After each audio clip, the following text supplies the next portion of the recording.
Yeah, and good fucking cups. They are. They're so cold. They're so cold. Nasty Labs. So welcome to the newest episode of the Nasty Labs podcast, part of the Greenlit Podcast Network. And we're a podcast from Chuhai Labs, game studio over in Kyoto, where we talk about games, game dev, Japan, and whatever else comes up. So you know what? Open yourself up at Chuhai and let's go. That just flowed off the tongue there, Kinsey. I did it. Hell of an intro. Kinsey, how are you? What is going on? I am absolutely excellent, and I'm assuming you're excellent as well, because a big thing happened. What happened, Kinsey, Burke? Carve Snowboarding, from the creator of 1080, developed by Chuhai Labs, has been released. Has been released. Wait, it's been a hell of a week. It's been nonstop at Chuhai Labs. What's been going on? Tell us some of the hits, the highlights. What the fuck's happening? Oh man, the big behind the scenes of Chuhai Labs is I have made a lot of gifts this week and sent a lot of emails. Oh man, that sounds really riveting. Cheers to game dev. I made so many people smile this week. Yeah, I'll give you that. Oh. Yeah. Shit. Should we talk about our boss Giles' Reddit AMA? I mean, that's Whoa. Oh, That's sorry. Sorry. Read ahead. Okay. So yeah, the game, it's out now as of this podcast. Mm-hmm. Shit. What else is going on? Come on, hit me with it.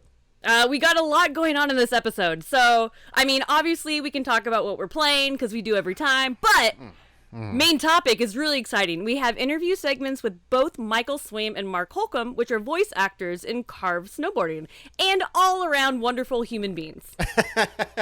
There's the hard sell on the wonderful human beings.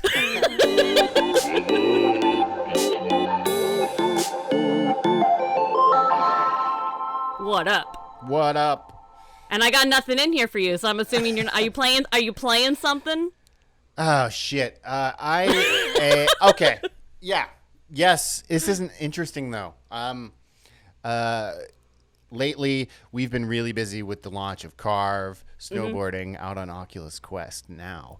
That's the hard sell. But we've been really, really busy with that, and I have been playing nonstop Battlefield 5.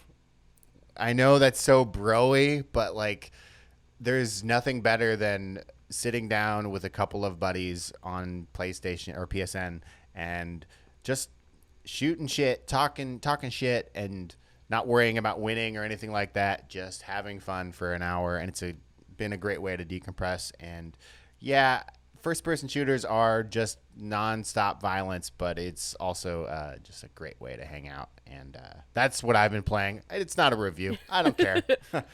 I mean, I totally get it, though. Like, I really like the feeling of, especially certain first-person shooters, they just feel really nice to play. Like, I used to play a lot of Destiny, and I used to play a lot of Modern Warfare 2. Right.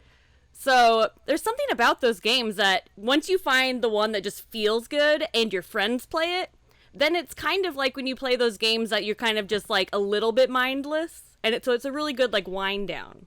Yeah, like I don't care about winning. I don't care about killing people. I really don't. It's almost like sitting around with your buddies and just like playing cards or having some drinks, and it's the best thing that I can do for my mental health right now, just to hop on that. And I gotta say, I've only just started using PSN, and PSN is the shit, dude. I've never really had a headset before, and now I have a headset, and now I'm like I see my friends online. I'm like, oh, I want to talk to you. This is great. So yeah. Whoa! You have a headset and a gaming chair now? Don't make fun of me. Yeah, I do. I also have, and this is the worst part, I have a gaming desk. I have a gamer's desk. It has like... Gamer desk. Dude, it has like headphone holders and like 2 cup holders. Cup holders. Come on, man. Don't make me feel bad. Like, yeah, I've gone a whole hog on this thing, and I feel like a dork, and I like it. I'm okay with it. Probably feels pretty good though. Yeah, you're like, all this stuff fits together so nicely. It kind of does. Like, I've never had like a gaming setup before, and now I have this place that I can go to and just zone out, and it is pretty nice. That's awesome.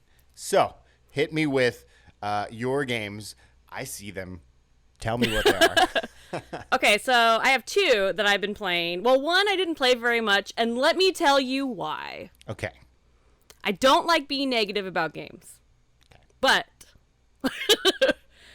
so they re-released Crystal Chronicles on the Switch. And they were like, "Oh, it has like online play now. It's so cool." And I was like, "Oh, sweet. I want to go back and play Crystal Chronicles, like the GameCube one." And the GameCube one already had that stupid like bucket functionality. I don't know if you ever played it, but like instead of like tethering, like how like some like older like Baldur's Gate, your characters are like tethered together so you can't go too far away on the screen from each other because it's not split screen. This one's kind of like that, but instead of a tether, you carry around this bucket, and the bucket has like a circle around it that shows where you can walk, and if you're outside of the bucket circle, then you start getting hurt. And so someone always has to go back and pick up the bucket and like carry it, and but if that was the worst part, I would still be playing it. Okay. What? The worst part is the online. Like, at first we could not like figure out how it was all actually working, and it turns out you can't really progress in the story as like a party. I mean, I'm not even sure yet, but I think like if you get so far in the 1-player mode, that's as far as you can go in the multiplayer mode. So you can't like do the quest with everybody. You'd have to do it by yourself and then unlock those levels, and then you can run through it with your party. Right. Which I feel like defeats the purpose of making it multiplayer. Wait. Because then you're not like playing it all together. You have to do it all by yourself. You have to do it more than once, like the same thing again. Yeah. I was very upset. So, if you had to compare it to the GameCube version, like what would you have wanted to take from the GameCube version to make it the better experience? I mean, if I could just go through, even with the bucket, that is the most annoying like mechanic I've ever seen. Even with the bucket, like if you could just go through the story on multiplayer, that's really all I would need. Like, so you have to play the game twice, more than twice. Yeah. Okay. That's kind of what it sounds like, and like we still weren't even sure, like, because every time we played the same level like 3 times, and I was like, how do we like progress? Yeah. And then we all backed out and went to single player, and then we could progress in our single player games, and we're like, oh, wait. Like, let me make sure I follow. So if it's my party and I'm playing the game and you hop into my party or whatever, is it my single player experience that is happening? We were kind of trying to figure it out because, see, we're still not sure. That's how great the online is.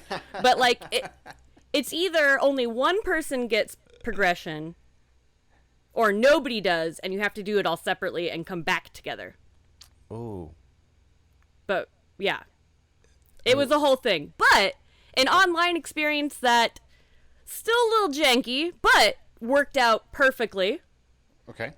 Recently, Nintendo added online support to Super Mario Party on the Switch, which has been a long time coming. I feel like Mario Party should have been online starting with the Wii or the Wii U, but that's just me. So they added the functionality. It's in a weird spot, but you can get online and you can play with people. And the way they do it's a little bit weird. You can really only do like 4 individual people on 4 individual Switches, or you can do 2 people per Switch. Like, you can't do like a couple on one TV and then your 2 other friends in different places together. You can't do 4-player that way. Does that make sense? It makes sense. Like, so it's either yeah. 2-on-2 or 1v, I mean, more or less, Yeah. right? Yeah. So, I mean, it's a little bit weird, but I'm thinking, I wonder if they, like, added this, like, way, like, years afterwards, because this is kind of like their beta for Mario Party Online. This is kind of their, like, testing the waters, because maybe the, Super Mario Party 2, or what, Super Mario Party 11. Yeah. So maybe, but either way, like, I played it just like me and my husband versus like my friends who are a couple. So like, it was so much fun because it worked fine. Granted, Super Mario Party doesn't have that many maps, but that's all I wanted to do is play Mario Party Online, and I did it. Have you ever played Mario Party to completion? Have you ever actually finished a whole game? Yeah. Oh, you have? Oh, okay. Mm-hmm. I didn't know that was possible because I always feel like about 30 minutes in, I've had 5 drinks and it's, we're just talking shit and nobody's playing the game anymore. We always play it on like 10 turns or something like that. Because I remember playing on the 64 one where you could go up to so many turns. And, like, as a little kid, you're always like, yeah, 50 turns. Right. And then nobody ever finishes it. Yeah. So what are like the best games in Mario Party? I haven't played Mario Party in years. Oh, man. I'm trying to remember some of them. Some of the, like, 1 versus 3, like, usually benefit either the 3 or the 1. And surprisingly, we had that happen a lot. The 1 versus 3 scenario. Can you play like with randos too, or is it strictly matchmaking with your friends online? How does that work? I've never tried to play with randos. It's Nintendo, so maybe not. Right. I mean, do you want to play Mario Party with a rando? No, I don't. Like, my thought is like, what happens if I'm playing with 2 of my friends and they quit? But now it's just me and my other friend. What happens to the game? How does it continue on? Like, I'm assuming that if somebody quits, the game is over. I would assume. But if a rando could jump in, they're gonna steal all your stars, bitches. Okay. That's what randos do. Oh. I don't know. I made that up. Actually, no, I probably didn't. Because they're like, I have no feelings towards this. I will steal your stars. What are stars? I don't know what that does. The most stars wins. Isn't that so? Why wouldn't I want to steal that from you anyway? And then you can also steal them where they cost more money. But yeah, depends on how much of a dick you want to be / how much you want to win. If you land on the steal space, you should probably steal one though, like, because think about it from the other way around. Would your friend steal from you? Probably. Yes, they always do. That's why they're friends. Yep. All right. God, I love Mario Party. If you had to rank the Mario parties, where would this fall? This one's pretty good. If it had more maps, it would be way higher up there. But because of that, though, I feel like it's pretty far down. Like, unfortunately, what was it, 9 was the worst. That's the worst one. The one where, like, everyone's in the car together, and then there's, like, Bowser plays on their own. Like, Bowser's a person. Bowser always wins. But Mario Party 2 is probably the best because when they go to the different, like, themed maps, they wear a little costume. Aww. I don't know why they didn't continue that. That's so good. That is pretty cool. Yeah.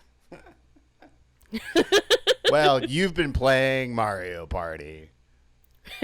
Yeah. Maybe too much. It's okay. So, should we go into our first fantastic guest? Hell yeah. Who's up first? Our first fantastic guest on this interview show series is going to be our friend, Michael Swaim. We're going to be wearing different clothing because this was recorded at a different time. And hear it.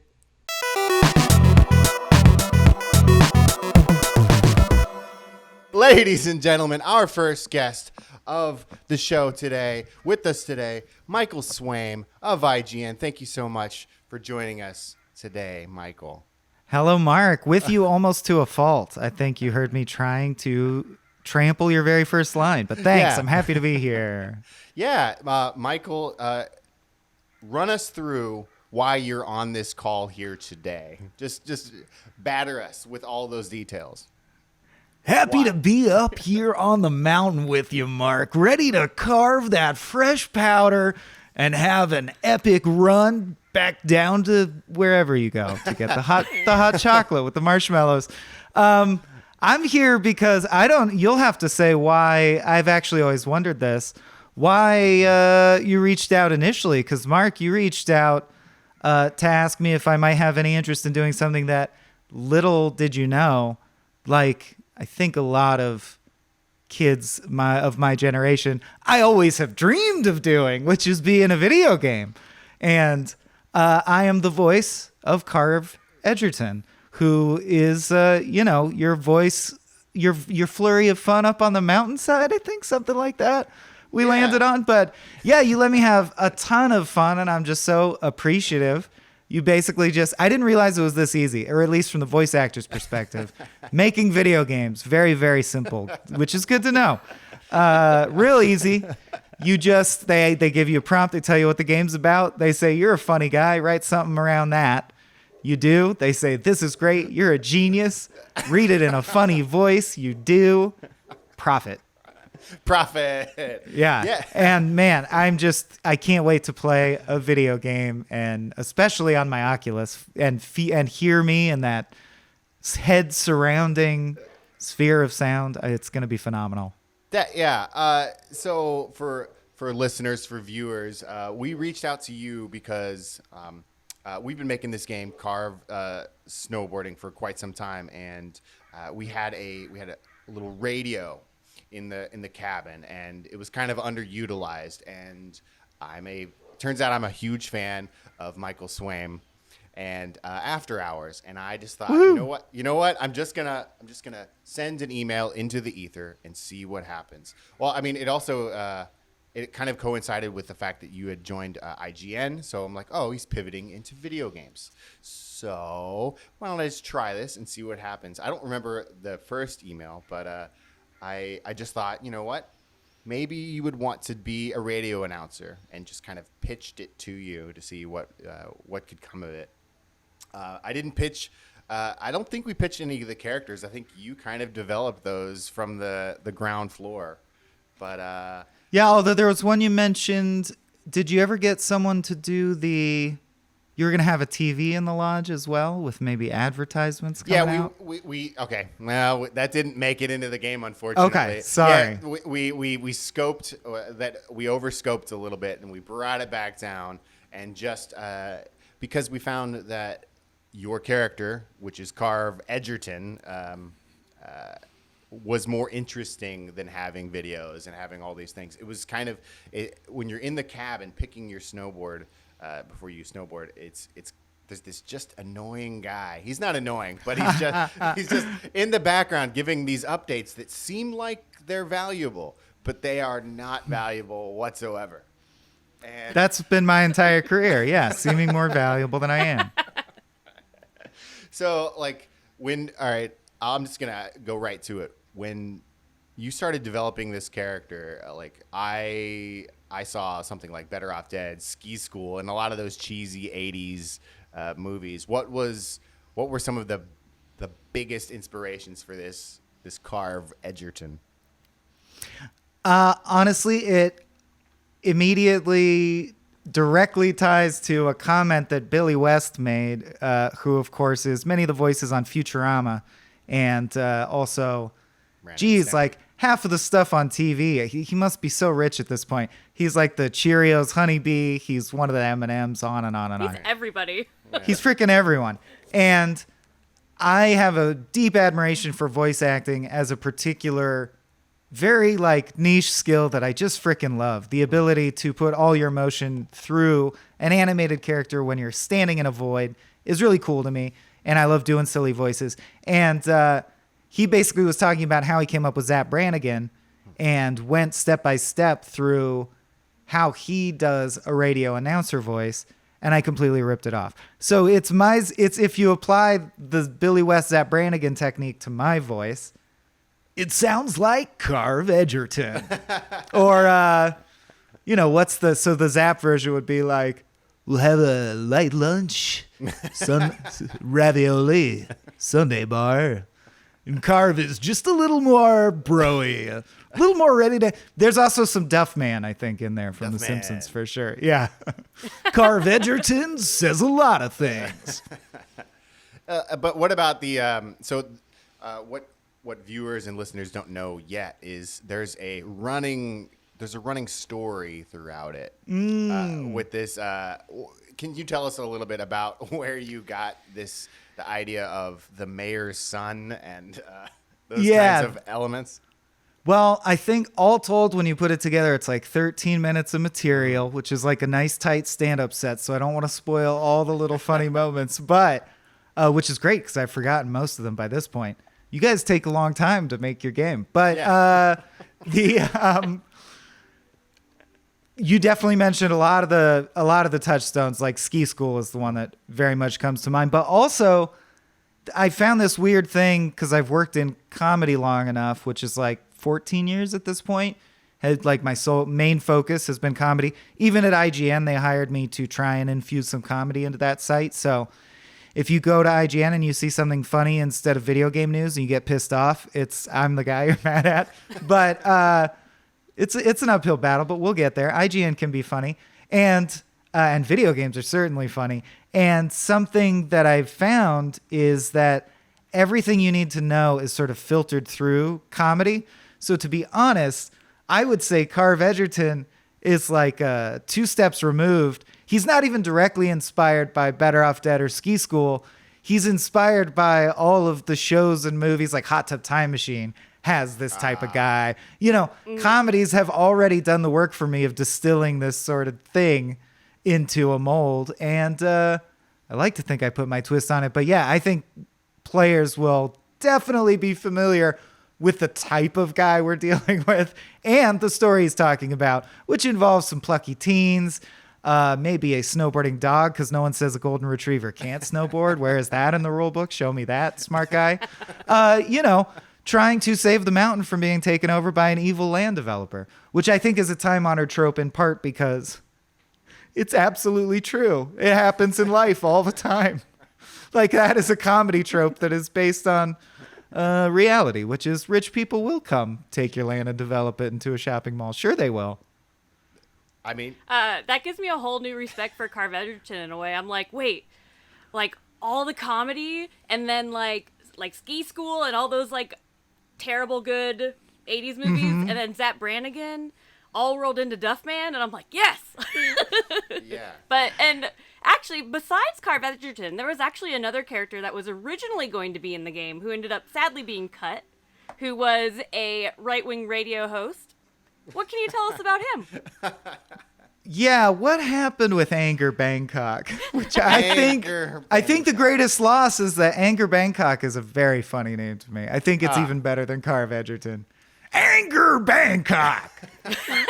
Yeah, he's clearly, I think, half Jonah Jameson, half Rush Limbaugh. And I actually did that exact voice in another series back in the day called Agents of Cracked, where it was a sitcom. So every, episodes we would return to home base, but there was an episode where my character became a right-wing, like, horrible asshole, essentially, but in the hopes of winning the fire marshal election at the office. But I did that same voice.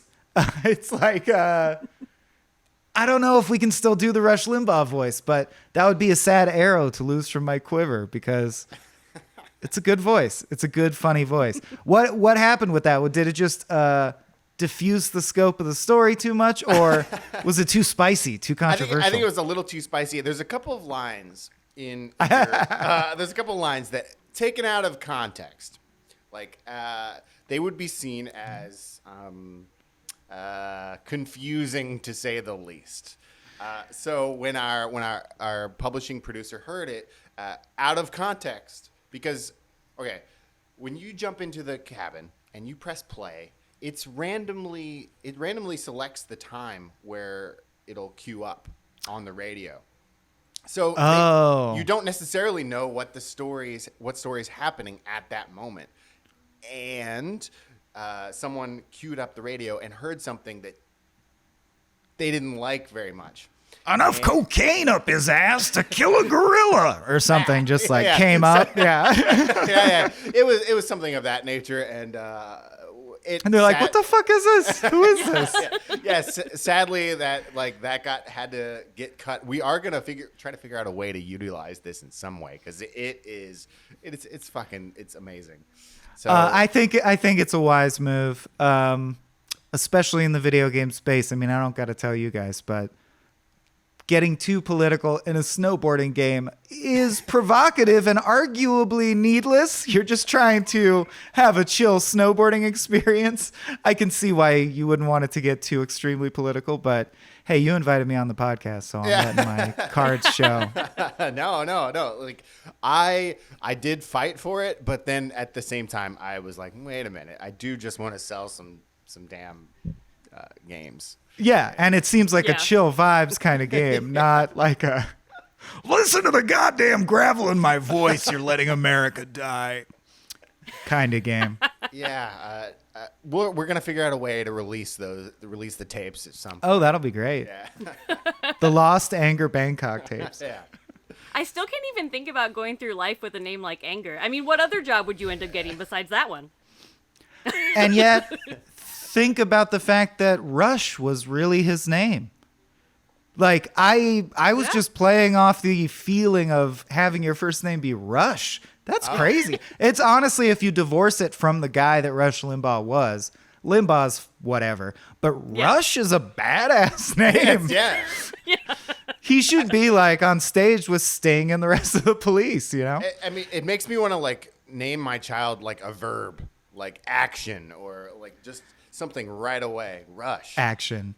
That's a good one. I've always wanted to have two kids and name them Apex and Zenith, the top kids from A to Z. You'll be a terrible parent, and I look forward to it.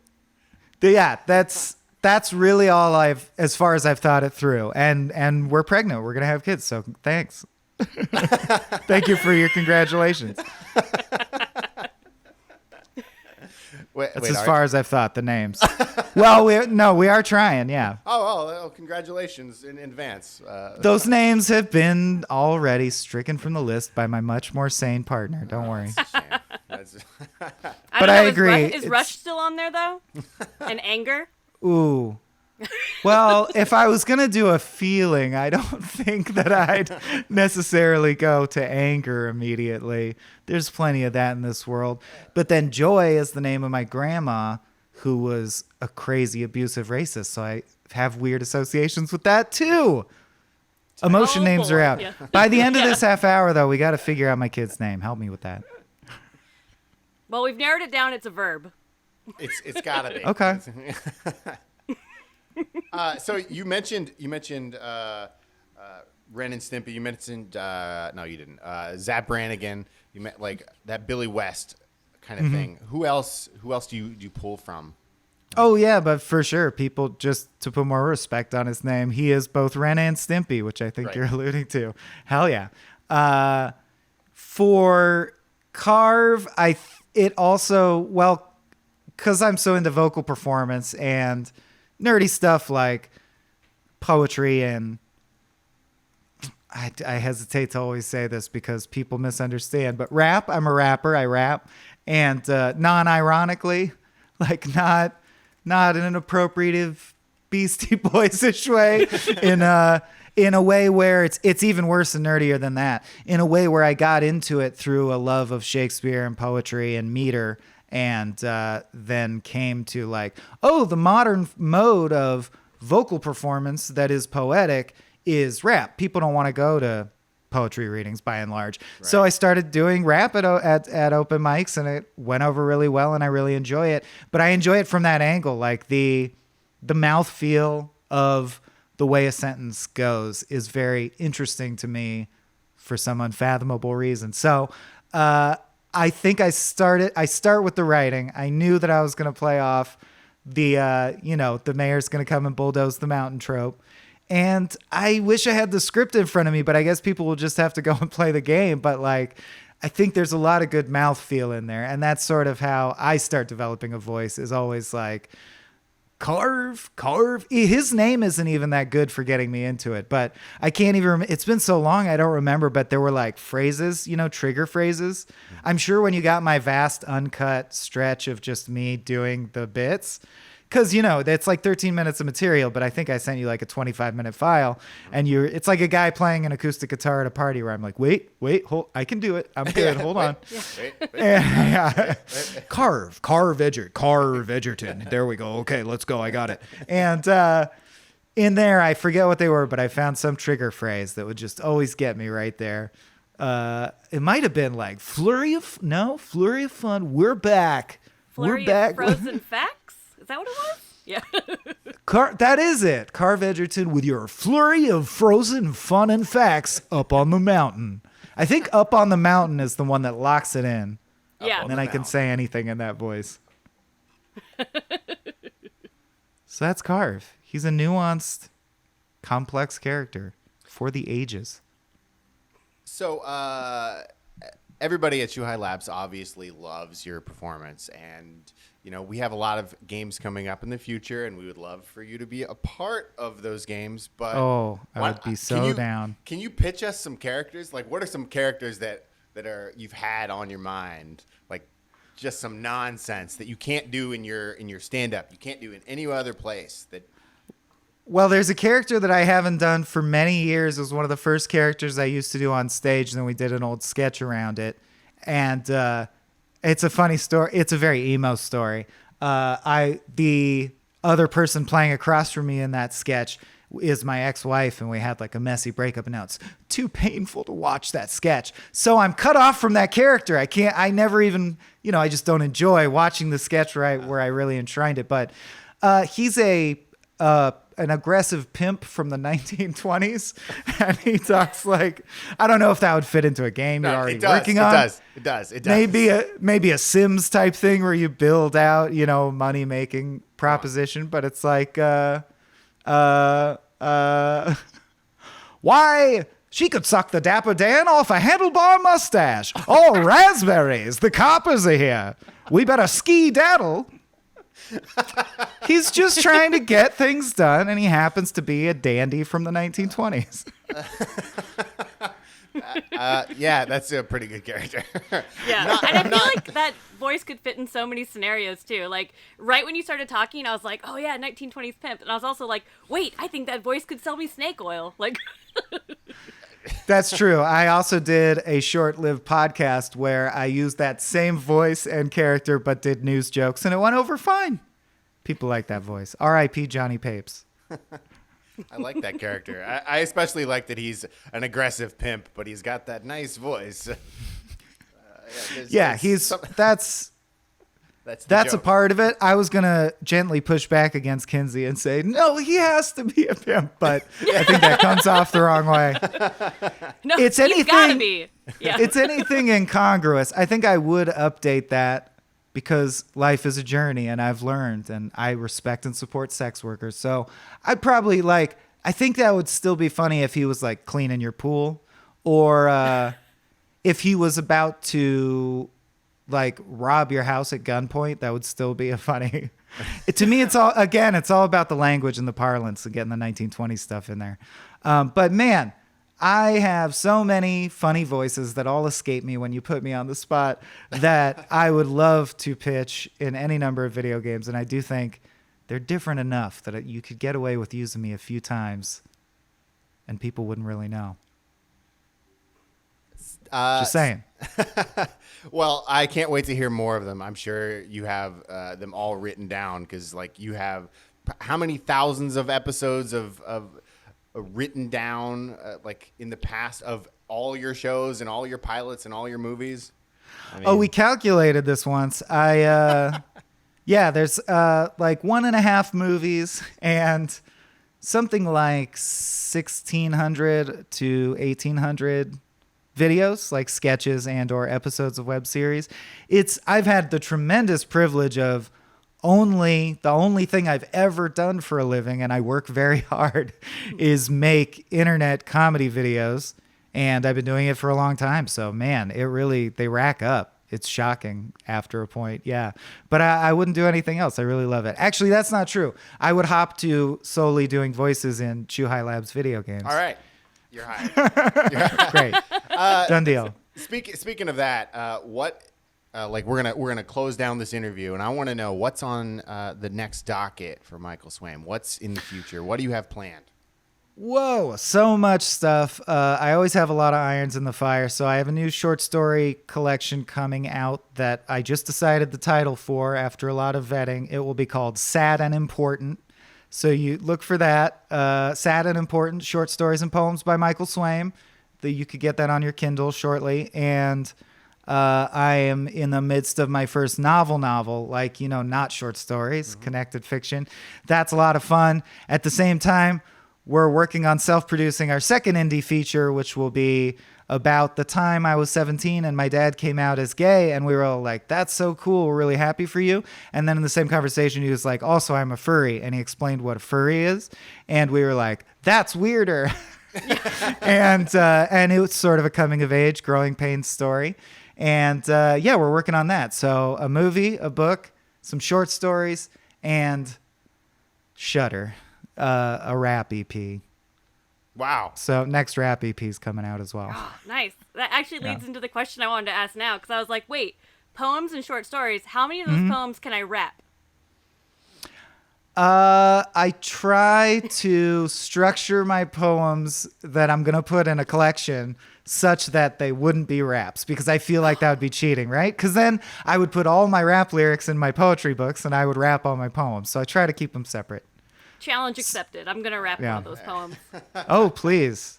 Yeah, you should rap the one that's like a biting takedown of the Dapple oil pipeline. Try and rap that, I dare you. It's going to be great.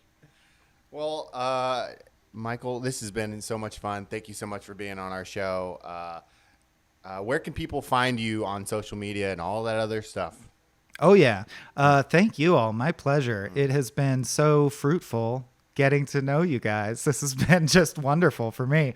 I am on Twitter primarily at @Swaim_corp, short for corporation, not a military corps. And you can find all the stuff I do when I'm not doing my day job at IGN, which is still a prodigious amount of shit, over at patreon.com/smallbeans, and I hope I can curse on this podcast. Yes, you can. You've done it Oh, plenty. good. Great. Oh, no, that's the first one my brain even registered. So that tells you how filthy I am. Previously in Zelda 2 on Chat of the Wild. Until you get to the elevator. I was running. I'm like, stay away from me, and you and your little flamies. He just chases you. I'm like, run. I'm like, no, run. I love that idea. It's like we have this whole grand adventure where we're building ourselves up, and every time we get in the palace, we're like, oh god, like just running through. That's Chat of the Wild, Wednesdays on the Greenlit Podcast Network. And we're back with our fantastic friend from Austin, Texas, Mark Holcomb. Thank you so much for joining us today on Nasty Labs. It's great to see you, Mark. How the hell are you?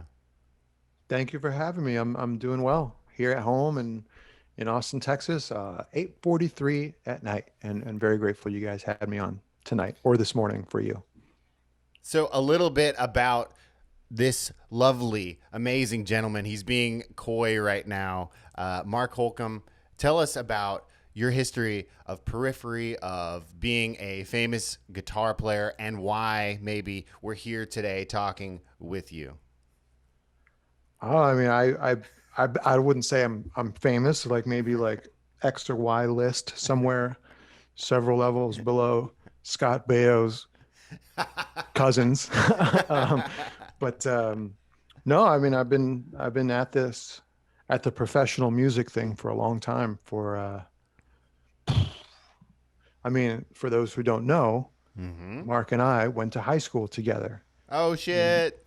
In southern Spain, forever ago, and I played in a local band in that town we were living in called Rhoda, and we would play Judas Priest and Pantera, Metallica covers, and like all I wanted to be at the time was a guitar player. That's all. I didn't care what I had to do.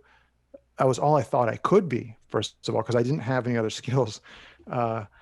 And, you know, I sort of let that pipe dream sit at the back of my head for a long time. And then I didn't sort of start in earnest, sort of playing gigs out in the States and trying to make it until maybe 2004, 2005.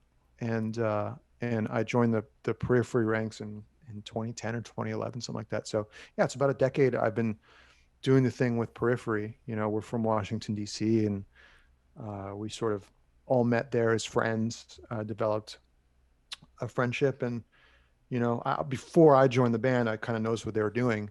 And I was really impressed by it. And I remember they asked me to do a series of shows in Australia in 2011. And I said, yeah, sure. I'll do it. I'll see how it goes. And I filled in for those, I think it was 3 or 4 shows.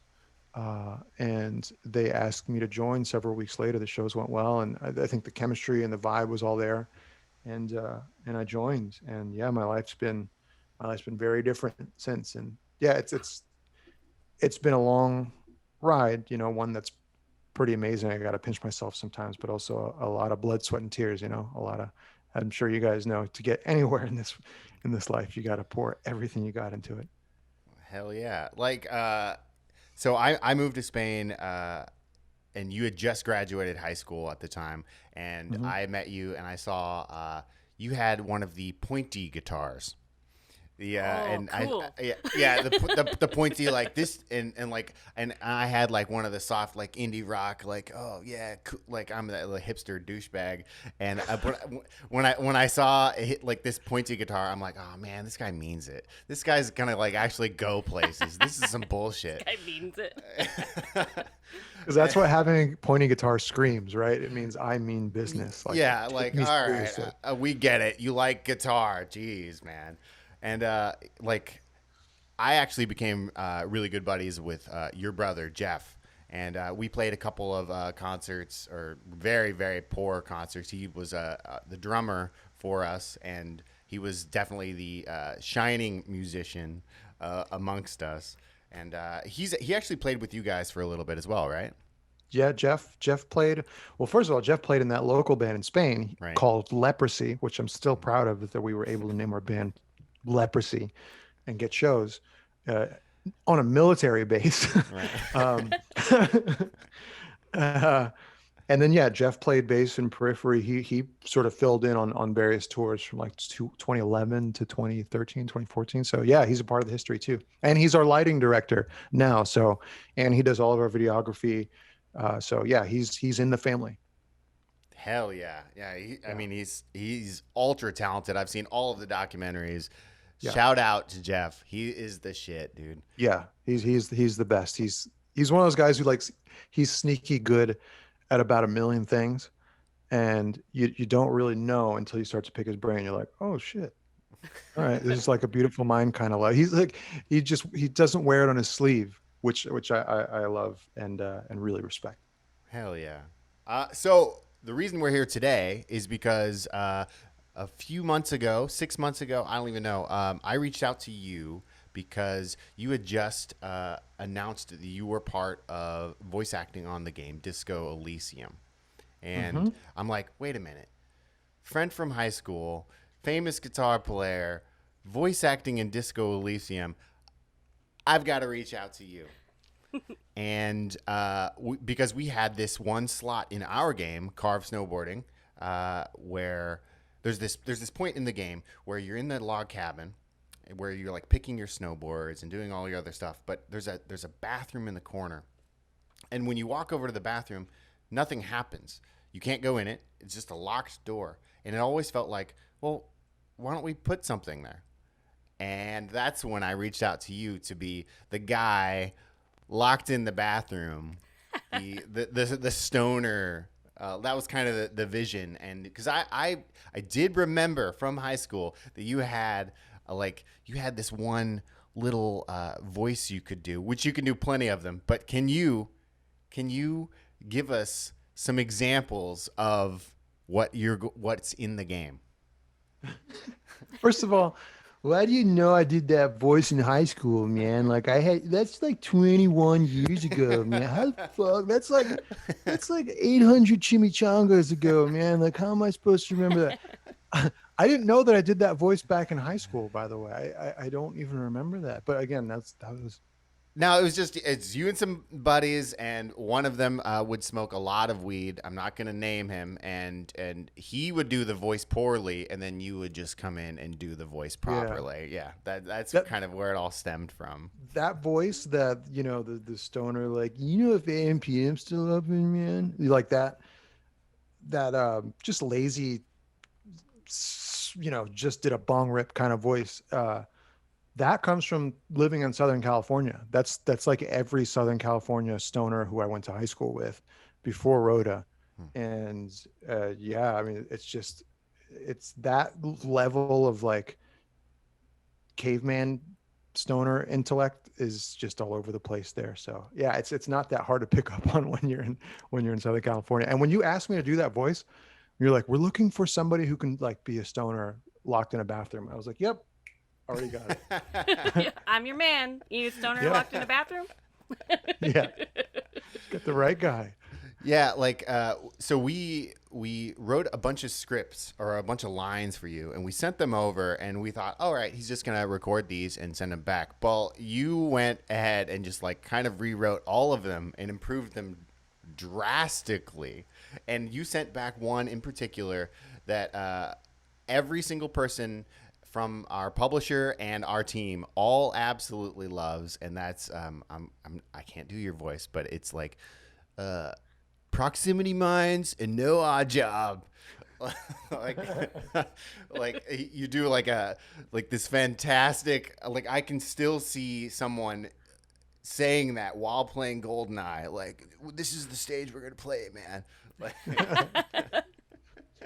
Well, you mentioned to me when you reached out, you're like, you mentioned the 1080 correlation, and 1080 was almost a religious experience for me when it was out, and it was, come home from school, Hot Pockets, ranch dressing, Tabasco, fire up the N64. Are my friends coming over? Because let's play GoldenEye if they are. If they're not, I'm going to play 1080. And those were the two games that, like, and Ocarina of Time, but those two, like, on a social level, defined that period of my life. So when you told me about the 1080 thing, it got me into N64 world. And yeah, man, yeah, it's all just so fucking cool. Like, to be able to draw that correlation between Carve and 1080, like it made me feel very much like a teenager again. It was a lot of fun. It was almost like a time machine kind of experience to go and do that voice and know exactly what I was getting into. Speaking of that, like, what got you into voice acting in games in the first place? Like, how did you land on that? 2016, we were touring the US with a band from England called Sikth, Sikth. They're an awesome progressive metal band, and their singer, Mikey Goodman, had told me for years he was a video game voice actor. He'd done film, he'd done animation, and he has this, I ask you, whoever's listening or watching, to go listen to his band, Sikth, and you'll hear him do this really, really, really insanely, like, gravelly James Earl Jones type of voice, and he was doing it on tour. He would just do it casually. I'm like, man, why the fuck do you do that? And he just I just do it like something I've always been able to do. And one day he struck up a talk with me, and he was like, would you ever be interested in doing voice work? And I'm like, I kind of laughed at him. I'm like, I've never done anything like that before in my life. He's like, well, you've got a pretty, I guess, you got like natural bass in your voice, and there's one or two characters that I think may be a good fit for you. Would you want to audition? And those two characters were the ones that I got for the game, eventually called Disco Elysium. At the time, it was called No Truce with the Furies. And I did those voices, and that was sort of the start of it. I didn't really know what I was getting into, and before I contributed to Carve, they had me back and do one more character for the re-release of Disco Elysium, the final cut. And I actually fully voiced all the characters that I did. So for the first release, only about 25-30% of the dialogue for the characters for each respective character was voiced. Budgetary constraints, time, resources. They were a very small studio at the time, and I guess they've since been able to afford to hire voice actors to flesh out the rest of the dialogue. And so they asked me to do 100% of it along with the rest of the actors. So yeah, I mean, my experience in the line of work is pretty limited, but it's a lot of fun, and I really, really enjoy it. I really like that they had you back to record the rest of the lines, because that game is awesome, and it kind of took off on PC, so I guess it makes sense. Did you play through the whole thing, Kinsey? Not the whole thing. It's long. Okay. It's long, and it's a wall of text. Like, yeah, it's a lot. It's a lot. It's a lot, and you gotta set aside a week, even if you're playing steadily. It's like hours a day. You gotta set aside some time. Playing with all the dialogue enabled makes it a quicker play. You're not sitting there reading every word. Oh yeah. Yeah, but yeah, it's a fantastic, and that's the thing. It's like when they ask me to do it, that's sort of my favorite genre growing up. It's like these really dorky top-down RPGs. Like my two favorite games of all time are Fallout 1 and 2. Good choices. For PC, yeah, like top-down RPGs. Like Fallout 2, baby. Fallout 2. Oh, yeah, dude. And the combat, it's like the combat's not the centerpiece. It's just a freaking awesome story with amazing writing and amazing dialogue that makes you sit there and think almost as if you're reading a book. And yeah, so when they asked me to do that, I was like, okay, this is up my wheelhouse. Yeah. Are you working on, well, can you talk about any other games you're working on right now, or are you working on games? Not really anything at the moment. I haven't really had time to focus on that side just because it's been kind of busy in the music side of things. But something I would love to take part in. I mean, I would, anytime you guys want any help, you need anything. Well, all right. You just opened up the floor to questioning here. What kind of character would you want to play? Because we'll write that in the next game for you. We'll write the exact character you want. What do you want to play? Is there any character that you've always wanted? Someone like diabolical, like someone who's got like a dangerous side to him, you know? My brain instantly went to like serial killer, but not necessarily serial killer. Maybe someone who's sketchy and who has like ulterior motives. Someone who's like plotting, you know? Okay. And what would they sound like? Come on. Yeah, on the spot. Hit us. Oh, I'm not gonna. They'll just be, hey man, I'm a serial killer, man. Lock your doors at night. Perfect. Yeah, stoner serial killer. So has a knife in one pocket and a hot pocket in the other pocket. So what else are you working on right now? Like outside of video games, what can you tell us about the future of Periphery, the future of Mark Holcomb, where you're headed right now? Yeah. I mean, that's the thing. I wish I had a little bit more time to do the voice work, or to work on voice work and get my career sort of flourishing in that direction. But right now, we're working on a new Periphery record, which is it's in its infancy, maybe 20-30% along the way. There's still a long way to go, but with the last 2 or 3 Periphery records, we've tended to take our time to really go slow and make sure every last bit is right. And in my opinion, they've only gotten better over the years. So we just found a pace that really works for us. Given the pandemic, we're not in a rush to get back on tour. I see tours are happening. Like I've seen some festivals in the States being announced. I've seen shows. Are shows happening in Japan right now? No, not really. No. Okay. Other parts of the world are happening. Like I saw Australia's having them, New Zealand. I don't know about Europe yet, but for us, I mean, we're the kind of band that's been super selective about touring. over the years. We used to not be. We used to be a band who toured 6 to 8 months out of the year, 9 months sometimes, and we would come home hating life and resenting, what objectively is a pretty charmed life. Like we're very lucky to be where we are, but when you're resenting it and not sleeping and not seeing your family and underslept, it's brutal. And if you have to do that to put food on the table, fine, but we realize that there are other avenues we could take in our career to sort of get by and be sustainable as a company, as a band, and we found a sweet spot, which is touring, but doing so selectively and strategically, which is why we won't be getting out there this year, but next year. So yeah, anyway, that was a big tangent, but yeah. You endorse like guitar manufacturer, pedals, all sorts of stuff like that. Do you have any other products coming out? Any new like t-shirt lines? I know you have a t-shirt company. Yeah. That's kind of funny too. We started a company called Bottom Ramen last year, and it's sort of like thank you, someone who gets it. Thank you. Even at our management, people were like, "What is wrong with you people? Like, is that like toilet humor?" And I'm like, "No, it's not. It's a play on words. There's top and then there's bottom. It's easy."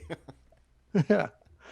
It traces back to people who don't know what top ramen is, and I'm like, "You motherfuckers never were broke ass college students, were you?" Yeah. So, do you have a new guitar coming out? Anything like that on the horizon? Not anything right now. I'm always like sort of working on stuff on the side. Sometimes I can and can't talk about them, but yeah, there's always things in the pipeline. I released a pedal with Seymour Duncan a year and a half ago. I got signature pickups out there. The guitar has been out there for a while, for like 8 years now. So yeah, I would always love to do more of the PRSs. So yeah, I mean, there's always stuff in the works, and keep your eyes peeled, I guess. For those watching out there too, keep your eyes peeled. Well, Mark, it has been fantastic having you on the show. Is there any last words you want to say to our very, very small and growing audience? No, I mean, from a very sincere place, I want to thank you guys for having me, because when you hit me up, I didn't really know what I was doing. And since you've hit me up, I've able to parlay that into more work, and it's something I genuinely enjoy doing. And it takes a lot for a bunch of pros who know what they're doing and who are awesome at what they do to lend a hand to somebody who has no idea what they're doing. And it takes a very special kind of person to do that. So thank you very much for having me. I'm honored, really. I'm honored, and I can't freaking wait to play the game. Can't wait. So excited. See, fuck yeah. That we're more honored. Thank you. Like, everybody loves it. We're really looking forward to it. Mark, where can people find you on social media and all that kind of stuff? Like, what should people follow on your side? I'm at Mark Periphery on Grindr. I have an OnlyFans, which you can. No, I'm just kidding. So you sell those pedals. Yeah. I got a little side hustle. No, at Mark Periphery on Instagram. I'm not really on anywhere else. I don't do Facebook much. I quit Twitter because it's poison your brain looking at it for more than 5 seconds. Yeah. Yeah. But hit me up on Instagram, everybody. All right. Well, thank you so much, Mark. It has been amazing. We'll look forward to you being in our next games. Yep, we can't wait. I can't wait. Thank you. Hello, everyone. We're Superhero Stuff You Should Know. And if you think you know about superheroes and comic books, think again. We got romance. We got action. Romance? We got comedy. We got everything you need, man. Come on down to superhero stuff you should know for all your superhero needs. I don't know about this romance. What part are you talking about? We've got all kinds of sketches, and then deep dives on top of that. Come on down to superhero stuff you should know. All right, so come on down to... Wait, why did I say come on down? To superhero stuff you should know. Part of the Greenlit Podcast Network. You ready for some news, Mark? Yeah, I'm ready for some news. Yeah. Tell me what's happening in news. So the first one is kind of hilarious, kind of sad, and very American. Yay. So a couple days ago, Walmart and Target said that they aren't going to carry Pokemon cards for a while because recently at a restock at a Walmart, people were like pushing, and it was like a little bit violent, of all these like adult men getting Pokemon cards because like they keep getting scalped. Yay! America, fuck yeah! Isn't that crazy?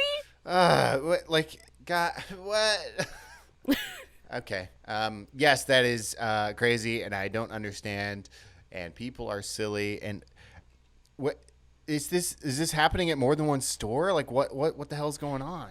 Yeah, I think it's only certain stores like took them off the shelves, the ones that have had problems. But like when I saw like the replies on Twitter to some of these stories, some of the people, because people were like, oh, that's dumb. Why wouldn't they, why would they take them off the shelves? And then some people were responding with like, well, I'm a Target employee and this is like a real issue. Like if some like grown adult is running towards the kids section and pushing people out of the way so they get to the Pokemon cards first, like that's a problem. Like if there's like punches or whatever, like the employees could get mixed up in it trying to stop it and get hurt. Yeah. I can't relate. I can't understand. I got nothing. I have no commentary. Have you ever rushed into a store to purchase something like? Not into a store. What? I tried to get in line once for this like Animal Crossing sweatshirt. Uh-huh. Well, okay. So I tried this 2 days in a row. And the first day I was very like non-pushy. Right. Because I'm a good person. Uh-huh. And I got pushed to the floor. Tight. And I was like trampled. Also tight. Animal Crossing sweater. The next day, I brought my friend with me, who's like this big, like bodyguard-looking guy. Uh-huh. We got that sweatshirt. So, but you got there early. You were in line for this sweatshirt. Yeah. Well, the problem is they wouldn't let people line up. So it was a mob of people waiting to get in line. That's the problem. Because then they would be like, okay, the line's open. What do you think happened? That mob of people all ran to try to funnel into this line. For a sweatshirt? Well, it was for like the Nintendo merch booth. But it was right in the beginning of the Animal Crossing. Like right before COVID. Right. I'm not helping my case, but I did get trampled, so I was like Yeah, I was lost there. Like for some reason I really appreciate that. I really appreciate that you like brought some big burly dude to like push like what I'm assuming is elderly and small children out of the way. At least, I mean, he was pretty big. I just had to stand in front of him, and he didn't have to push anybody. He just made it so people couldn't push me. Oh. It's still... He's more like a human shield. Okay. All right. Well, good luck to the employees at the stores having to deal with all of these adults. Sounds terrible. Yeah. All right, the next one... I wish I could say it's more positive. Okay. But also in the news this week. So, as we know, Nintendo is re-releasing Legend of Zelda Skyward Sword in HD for the Switch. And that's coming out in July. But they also just announced the new Zelda and Loftwing Amiibo. Okay. Amigo. I mean, I guess they're my friends. The new Zelda and Loftwing amiibo. And it's actually a really, really nice amiibo. It has like a lot of detail in it. It's pretty nice. And it's like I think it's a little bit more expensive than they typically are. Okay. But the issue is what the amiibo actually does in the game is that it allows you to fast travel. And if you've ever played Skyward Sword, so there's 2 areas. It's like there's the surface world, which is where like all the Zelda-y temples are and stuff. And then there's like the Skyloft, which is like a floating island. And you have to go back to Skyloft if you want to like, you know, like sell shit and like if your inventory's full, drop shit off, like that kind of thing. And typically to fast travel, you have to go around the surface and find one of the Loftwing statues. And that's how you fast travel. Okay. And so it's like you have to walk to the statue, and then there's the animation of Link getting on this bird, and then it like go, you know, which I'm sure gets really obnoxious after a while. Uh-huh. But with the amiibo, you can fast travel. So fast traveling is behind a paywall. I see. How does that make you feel? Well, I mean, Nintendo is nickel and diming us, and I applaud them. I think I love Nintendo, but I do too. But they've been slowly adding more and more of these like little secret things. I think it's pretty. I think it's pretty baller. I hate this kind of shit. It's fucking terrible. Yeah. I don't like it when games. Well, obviously anything behind a paywall, but like they don't sell you when you buy the core experience, you don't actually get the whole experience. You have to get the extra stuff just to play the game the proper way. Yeah. That said, I've never played Skyward Sword. It's the only Zelda in the entire series that I haven't played. So, well, if you do, you might play it for a little while and be like, damn it, I got to get that damn amiibo. Not doing this fast travel anymore. Yeah, I mean, I definitely don't have patience, so I could see myself buying it, unfortunately. Yeah, because, like, the amiibos for Breath of the Wild, even though some of them, like, most of them gave you some kind of treasure chest. Right. That you could spawn, like, every 24 hours or something like that. Yeah. And, like, most of them were stuff that was easily you could find. Really, the only one I found that was, like, super useful was the, like, Guardian one, because then you get all the, like, ancient crap. I don't remember what it was called. The cores and the screws and all that stuff or something? Yeah. Yep, that kind of stuff. So that one was really useful. But then again, it's stuff you can easily, like, find and farm if you really want to. Right. So it, you know, then you don't have to have the amiibo. But this one I feel like is a little bit different story. Yeah, that's a core element, and that'll shave off what I'm assuming is like hours of your life. Yeah, I think so too. Well, boo. Good job, Nintendo. I mean, people are going to complain, but those same people who were like, that fucking sucks, are also going to buy it. So, yeah, I mean, yeah. Who wins? I mean, yeah, the Nintendo wins all the time. I just hope that the amiibo doesn't like instantly sell out and then people can't get a hold of it, and like, so then even if you wanted to buy it, you can't find it. So hopefully that doesn't happen. Okay. Color me stupid, but an amiibo. If I buy it once, do I have to like use it all the time, or can I just like go boop and then never have to use that thing again, or like you have to keep using it. At least that's how most of the amiibos I've ever used work. Some of them though, like they'll unlock a character and then you don't have to keep doing it. But I think this one, probably every time you want to fast travel, you gotta tap the amiibo. So it's not like you can tap it and then sell it. Okay, I was just wondering if I could go to like Yodobashi in Japan and just like take my Switch and go like here and boop and and all amiibo packaging has like foil on the bottom, so you can't do that. Oh, good. Well, yeah. Okay, that does make sense. It does, but also, dang it. Like, how many amiibo do you have? You think? Not that many. I like tried to promise myself I was not gonna buy them. I started with the Breath of the Wild ones because I actually wanted what they did. Right. So, and I bought Chibi Robo then because it was like on super clearance and I really like Chibi Robo. And then Mario Odyssey came out and they had like the wedding one. So then I had to buy the I went down the rabbit hole just a little bit, but not as much as some of my friends. Like some of my friends have like every single one, or they're only missing that like $500 rare one. I'm not that. I love it. Have you ever been in line to buy an amiibo? Oh, no. Okay. I don't like lines. And yet you were in line to buy a sweater and you brought a thug with you in order to just push children out of the way for a sweater. To be fair, it was adults. Okay. It's kind of, I don't know if that's worse. I don't even know. I don't know. Whatever, I got a sweater. So, next story, though, we're going to end this news section on a positive note, because this is probably the most positive thing that has happened in, the last month?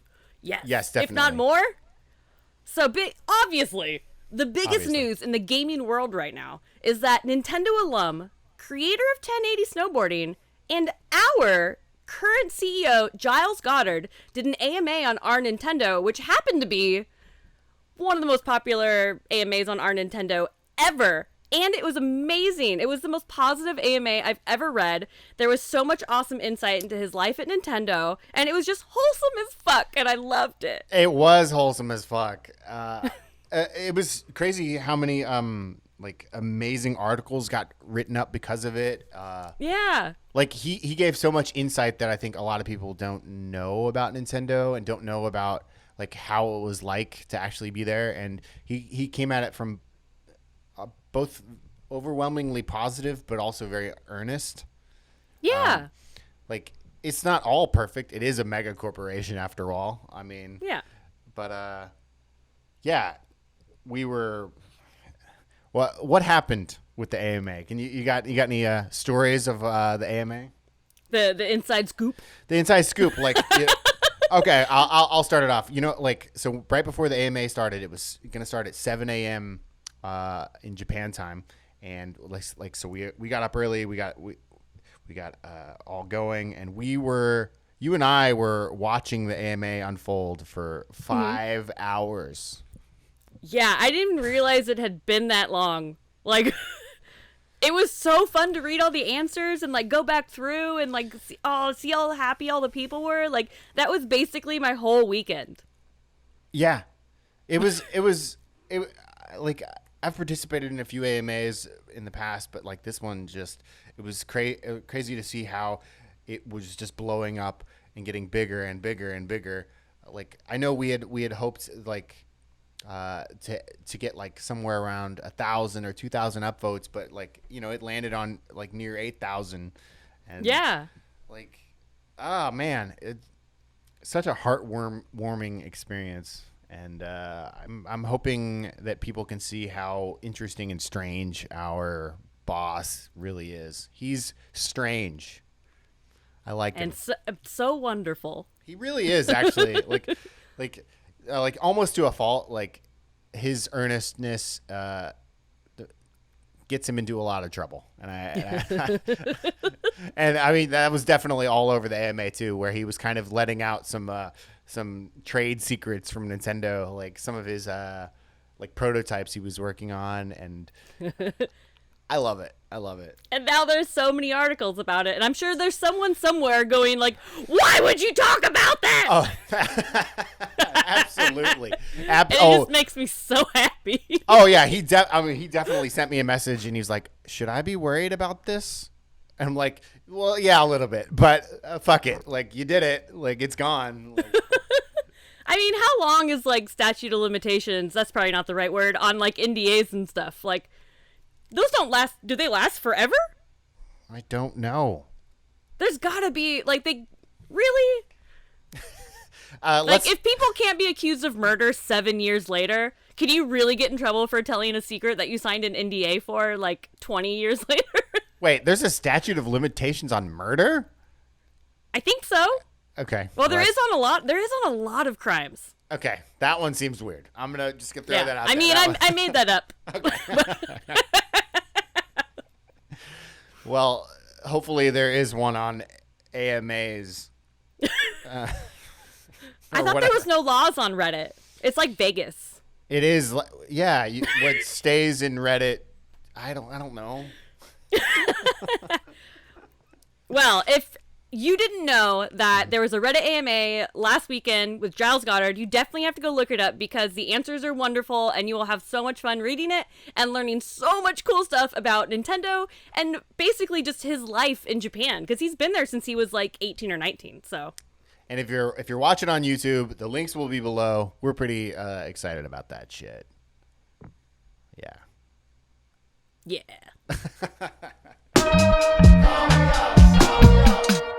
Next up, we got Call Me Up, where we answer your Discord questions. And if you want to ask a question that we may answer on the podcast, just go to Chuhai Labs on Discord and go to the Call Me Up section and ask a question and then talk to us in all the other channels.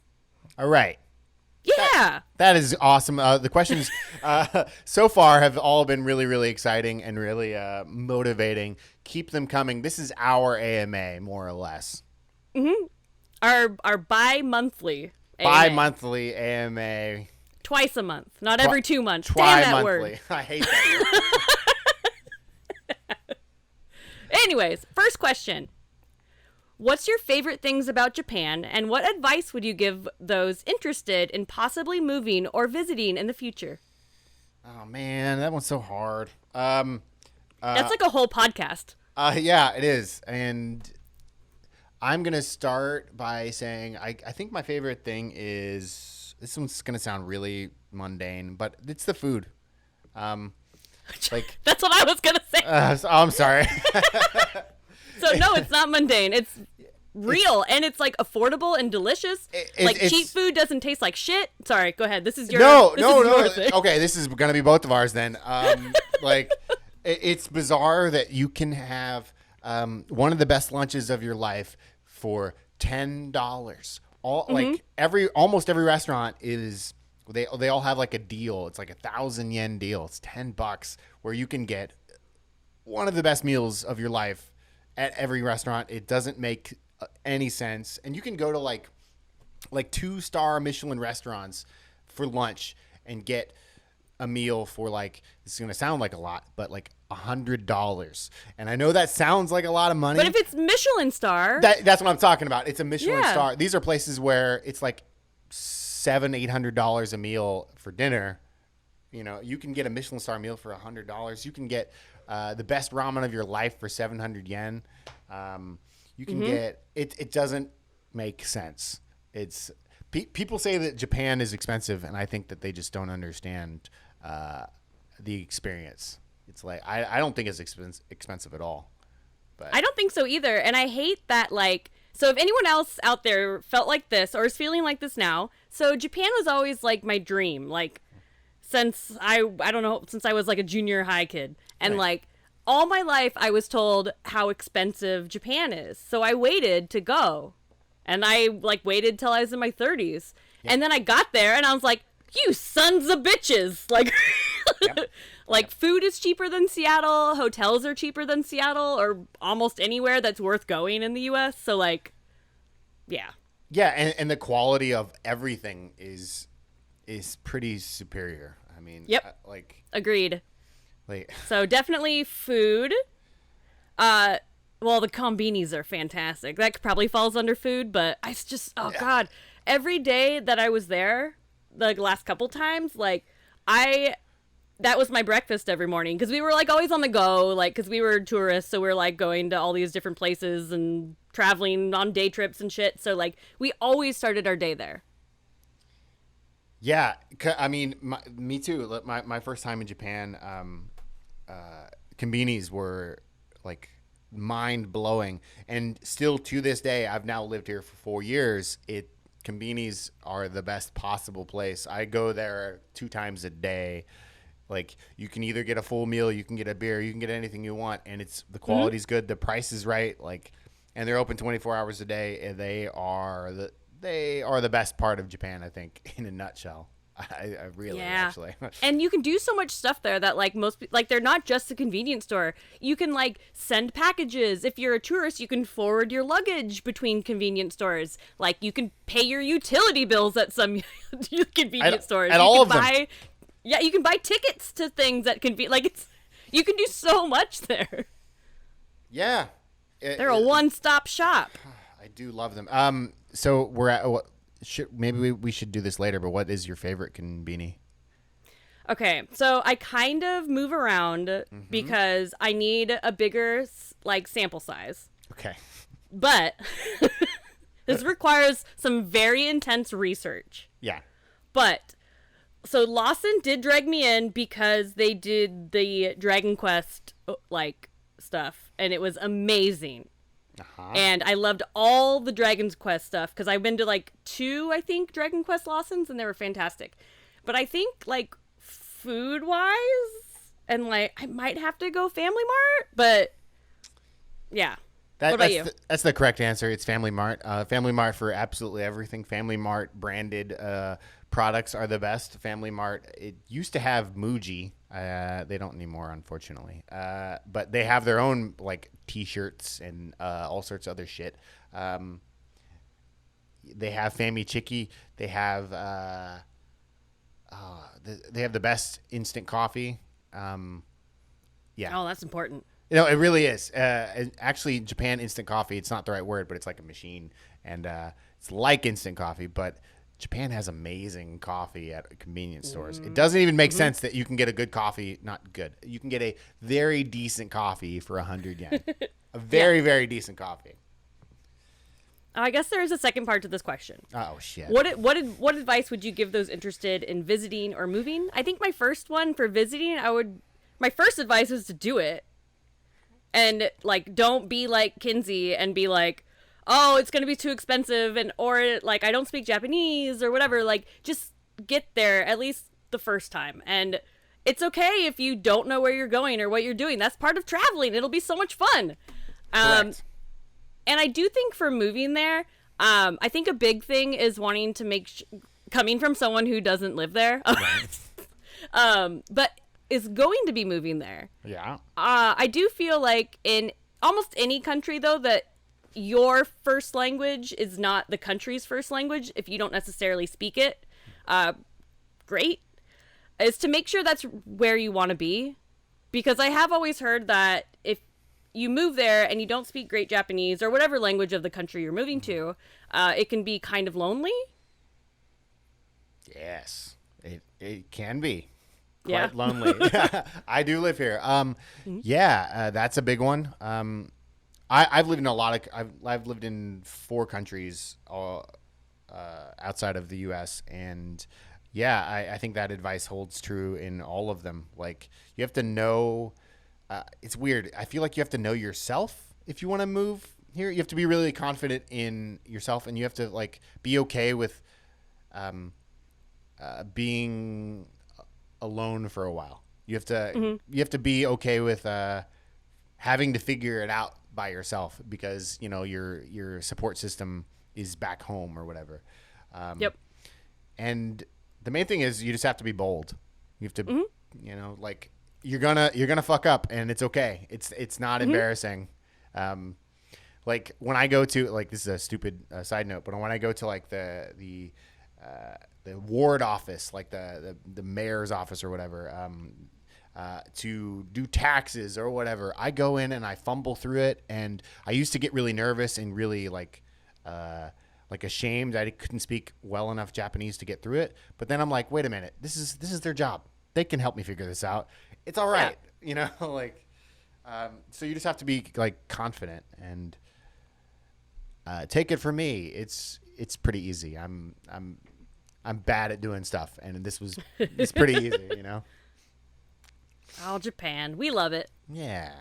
I just opened up a new channel on Discord called Japan Life. Oh, shit.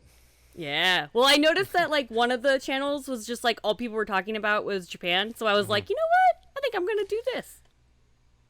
I will talk in there. Nice. Nice.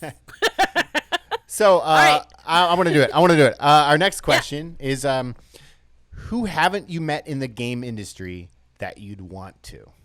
Kinsey, I'm throwing this to you. A big one for me. Well, I have a lot of big ones, but yes, I'll start with this one. Wait, yes. Keita Takahashi, Katamari. Awesome. My dream person to make a game with. All right. Well, I think we could figure that one out. Maybe not to make a game with, but I think we can at least figure out the I think we can figure out the meat part. I mean, I think they just opened up like a new studio called Uvula. The hangy downy thing in the back of your throat. Is that a uvula? Yeah, isn't it? Yeah, I think that's the name of the studio, and I think it's in Nagoya. Oh, okay.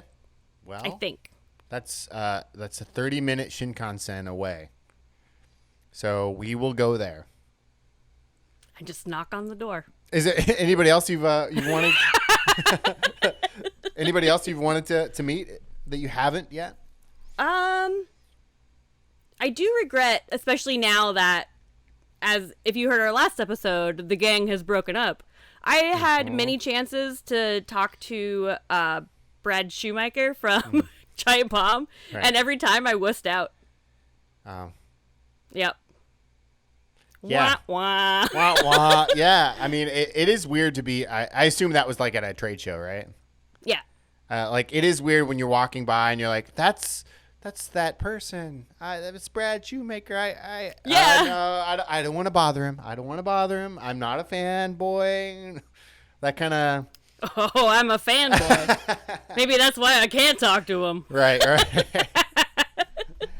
Yeah, I actually had that with Jeremy Parrish. That was like my one fanboy moment. And it was really difficult for me to meet him because I've been reading him since like back in the the GIA era, back in the early oneup.com era.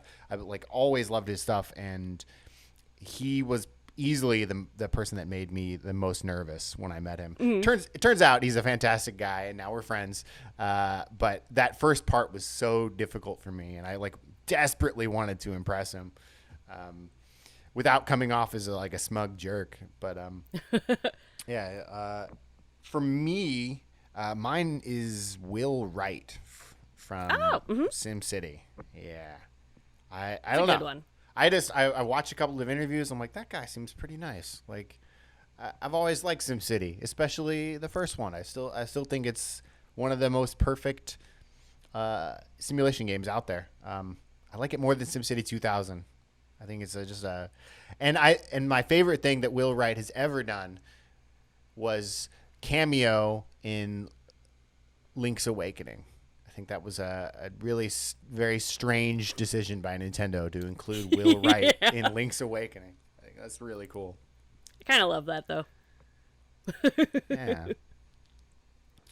All right, next question is right up your alley. Oh, no. Okay. Music question. What bands / genres have you been listening to recently? Do I have to start, or are you going to start? I can start. Okay. Well, today, for example, I do jump around genres a lot. Like, when people ask me what genre of music I like, I typically say, like, punk. Right. But, like, my music taste really spans, like, really far. Like, I'll get really into, like, Britpop or something like that for a while. Like, I go through phases. Right. And today, I don't know what happened, but I was, like, trying to, like, get in the zone of, like, sending a million emails. And, like, the radio wasn't doing it for me. So I turned on Sisters of Mercy. Oh, that's good, though. I miss Goth Kinsey. Yeah, that's good, though. So, wait, what was Goth Kinsey? Well, I think the listeners and viewers want to know what Goth Kinsey was. I did have a black lipstick phase. Hell yeah. And I still am. I'm a member to the private goth club in Seattle, which I haven't been to also because of COVID. But, like, I used to go there, like, at least once a month. Is this like fishnets, leather jacket, black jeans? Okay. Mm-hmm. Okay. Unfiltered cigarettes, like just. Yep. You could smoke inside, which man. is not a thing you can do in the U.S. But it's a private club, and goths smoke. Yeah. Sisters of Mercy. That's pretty cool. Have you been listening to anything new recently? Well, I do listen to, shout out to KEXP, Seattle, Washington. It's the best radio station on the planet. You can listen online. It really is, though. I mean, I listen to it. Like, Yeah. I'm not from Seattle, so. I listen to a lot of KEXP, so I was trying to think, like, what I've heard recently that I was like, that's the one. Oh, did you hear? Oh, crap. What was that band that went viral? I listened to it. Oh, my God. The Lindas? The Lindas. Holy shit. Wow. That came out of nowhere. That was dope. Did you watch that? It was of so course. good. They're was like so have their good. like junior high library show, and that like, oh my God, it was so good. They were just singing about like racism and sexism and dumb boys, and I was like, yeah, girls, get it. All right, there's a lot to like about it. Like, before I even heard it, I just saw the band name, the Lindas, and I'm like, oh, no, this is going to be it. Like, I'm going to like this. And they delivered, and I don't know how old they are, but, yo, they are the shit. Yeah. It's so endearing, but they mean it. It's not like Oh, totally. Yeah. Did you see that after they went viral, they got signed to Epitaph Records? Of course they did. I mean, good for Is that them. awesome? That is awesome. Well, now I I'm didn't see like, that. yo, you gonna tour? Like, I gotta see where this goes. Like, it's pretty amazing. It is pretty amazing. Well, I can't top that then. I've been listening to Faye Webster. She's a Atlanta musician. Down-tempo, disaffected alt rock, but it's kind of has a hip hop undertone, but it is alt rock. It's very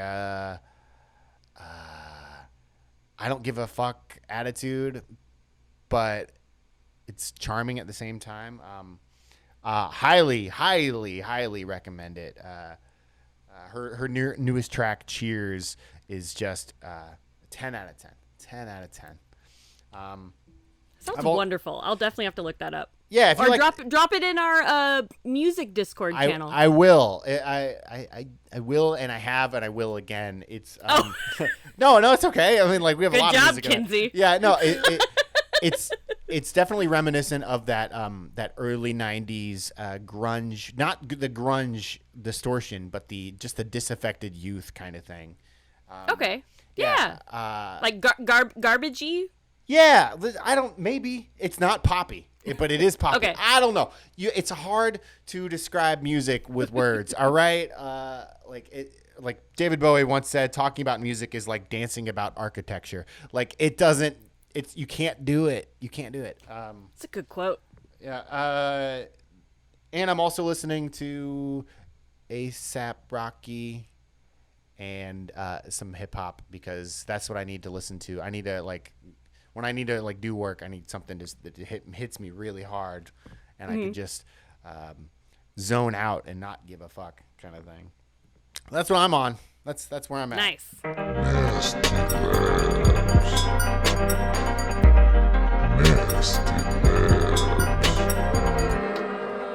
And we're all out of time on this episode of Nasty Labs. We want to thank you for listening. We also want to thank our guest, Michael Swaim, Mark Holcomb. They're also the voice actors on our newly released game, Carve Snowboarding, for the Oculus Quest, coming soon to the Oculus Rift. Kinsey, where can they find you? You can find me on the internet at Kinzilla, Kinszilla, on all the social media things. All right, and you can find me at twitter.com/thehenrydemos, and you can find all of the Chuhai Labs and all that other stuff at twitter.com and socialmedia.com and instagram.com/Chuhai Labs, all the exact same. We want to thank the Greenlit Podcast Network. We are a member of their network. Check them out. Go there. Kinsey, any last words? Go buy Carve and be awesome and hit the slopes.